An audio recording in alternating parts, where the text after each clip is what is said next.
बात यहाँ आधुनिक भारत से क्वेश्चन है कि रंगीला बादशाह सुंदर युवतियों के प्रति अधिक रुझान रखने वाला कौन था। रंगीला बादशाह भी उसे कहते थे, सुंदर युवतियों के प्रति अधिक रुझान रखता था।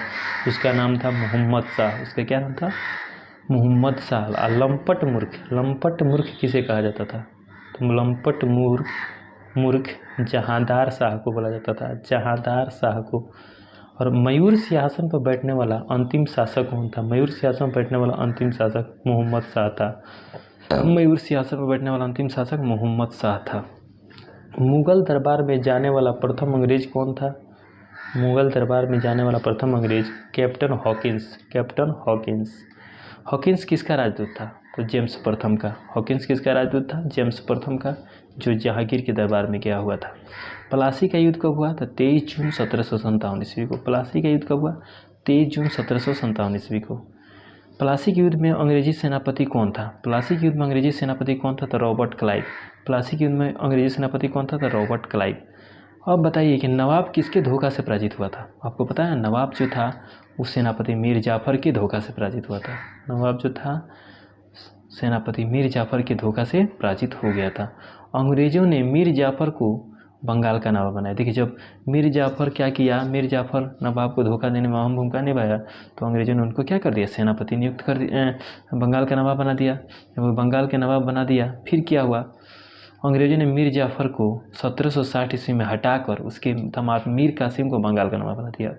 अंग्रेज ऐसे कूटनीतिक थे कि उन्होंने क्या किया, फिर से मीर जाफर को भी नहीं छोड़ा और उसको भी हटाकर उसके दामाद मीर कासिम को बंगाल का नवाब बना दिया। ठीक है। उसके बाद क्या? बक्सर का युद्ध 1764 ईस्वी में मीर कासिम और अंग्रेजों के बीच हुई। अब देखिए, उसके बाद मीर कासिम को भी नहीं छोड़ा, उसके साथ भी क्या कर लिया? सब बक्सर का युद्ध कर लिया। मीर कासिम भी समझ गया कि ये लोग अच्छे आदमी नहीं हैं, उन लोगों से भी उनका युद्ध हो गया। मीर कासिम से जो उनके दामाद थे बक्सर का, जिसमें उनके साथ में कौन कौन थे? अवध के नवाब शुजादौला, मुगल सम्राट शाह आलम सेकंड। अवध के नवाब शुजादौला या मुगल सम्राट शाह आलम सेकंड। उसके बाद बक्सर युद्ध के बाद बक्सर के युद्ध में अंग्रेजों का सेनापति हेक्टर मुनरो था। बक्सर युद्ध में सेनापति अंग्रेजों का कौन था? Hector Munro.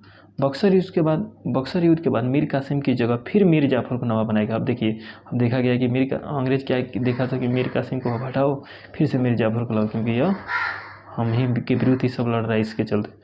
उसके बाद देखिए क्या हुआ, मीर जाफर को ही फिर से क्या किया सब। बक्सर युद्ध के बाद मीर कासिम की जगह फिर से मीर जाफर को नवाब बनाया गया। और उसके बाद क्वेश्चन है, गुरु अर्जुन देव को राजकुमारी खुसरो की सहायता करने के कारण किसने मरवा दिया? गुरु अर्जुन देव को किसने मरवाया था?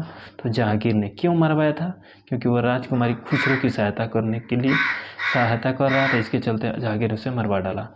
सिखों ने गुरु तेग बहादुर को किसने इस्लाम धर्म न मानने पर मरवाया? सिखों ने गुरु तेग बहादुर को देखिए यहाँ पर गलती लिखा गया। सिखों के गुरु तेग बहादुर को किसने इस्लाम धर्म न मानने पर मरवाया?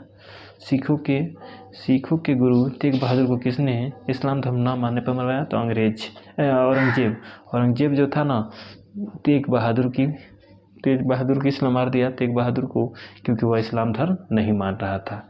और अगला क्वेश्चन है कि देखिए यहाँ पर गुरु गोविंद सिंह के दो बेटे फतेह सिंह व जोरावर सिंह को सरहिंद के फौजदार वजीर खां ने क्या किया? गुरु गोविंद सिंह के दो बेटे थे, फतेह सिंह व जोरावर सिंह को सरहिंद के फौजदार वजीर खां ने क्या किया? तो दीवार में चिनवा दिया। चलिए, आधुनिक भारत से और भी क्वेश्चन है। पुर्तगाली ईस्ट इंडिया कंपनी की स्थापना हुई 1498 ईस्वी। पुर्तगाली ईस्ट इंडिया कंपनी की स्थापना हुई 1498 ईस्वी। अंग्रेजी ईस्ट इंडिया कंपनी की स्थापना कब हुई? 1600 ईस्वी में। अंग्रेजी ईस्ट इंडिया कंपनी की स्थापना कब हुई? 1600 ईस्वी में। डच ईस्ट इंडिया कंपनी की स्थापना 1602 ईस्वी में। डच ईस्ट इंडिया कंपनी की स्थापना 1602 ईस्वी में। डेनिश ईस्ट इंडिया कंपनी का 1616 ईस्वी में। डेनिश ईस्ट इंडिया कंपनी की 1616 में। फ्रांसीसी ईस्ट इंडिया कंपनी की 1664 में। फ्रांसीसी east India company 1664। Swedish east India company 1731। Swedish east India company 1731 ईस्वी में। अब है क्वेश्चन, भारतीय राष्ट्रीय आंदोलन के प्रमुख वचन एवं नारे। आइए, इनको बहुत इंपॉर्टेंट हम लेंगे, क्योंकि पूर्ण स्वराज की मांग किसने की? पूर्ण स्वराज जवाहरलाल नेहरू। हिंदी हिंदू हिंदुस्तान, भारतेंदु हरिश्चंद्र। हिंदी हिंदू हिंदुस्तान भरित तेंदु हरिश्चंद्र। कर मत दो किसने बोला था? तो सरदार वल्लभ भाई पटेल। कर मत दो सरदार वल्लभ भाई पटेल। संपूर्ण क्रांति जयप्रकाश नारायण। संपूर्ण क्रांति जयप्रकाश नारायण। विजयी विश्व तिरंगा प्यारा, विजयी विश्व तिरंगा प्यारा श्यामलाल गुप्ता पार्षद। श्यामलाल गुप्ता पार्षद। विजयी विश्व तिरंगा प्यारा श्यामलाल गुप्ता पार्षद के द्वारा बोला गया था। साम्राज्यवाद का नाश हो, साम्राज्यवाद का नाश हो भगत सिंह। साम्राज्यवाद का नाश हो भगत सिंह। साम्राज्यवाद का नाश हो भगत सिंह। सारे जहाँ से अच्छा हिंदुस्तान हमारा, इकबाल के द्वारा बोला गया था। सारे जहाँ से अच्छा हिंदुस्तान हमारा, Iqbal. Who lives if India die, who lives if India die, Jawaharlal Nehru. Who lives if India die, Jawaharlal Nehru.